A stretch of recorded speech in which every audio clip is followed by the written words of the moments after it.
Hi everybody, it's me Tracy and I'm here with another week of kids book reviews.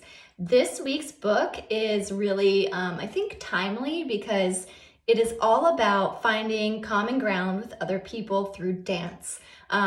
It comes from an author named Valerie Bolling, and this book is so new I actually don't have a copy of it physically in my hands, but I do have the PDF version, which I can kind of share here in just a minute.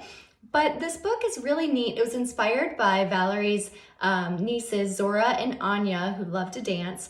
And Valerie herself is an educator and has been writing since she was about 4 years old. So she too loves to dance and created this beautiful book to teach children that no matter what language you speak, what background you're from, dance can be this beautiful universal language that we all can speak and kind of flow into. So I'd like to share a few images from the book that Valerie sent me. And as you can see here, it's actually really well illustrated.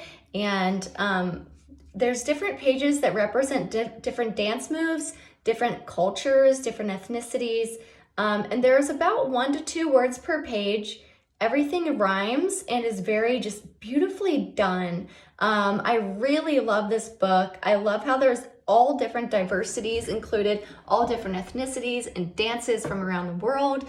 At the end of the book, there's also some pages that talk about the different dance styles and where they come from. So I just think this book is really cool. It is available on Amazon. I'm going to post a link to it on my website as well.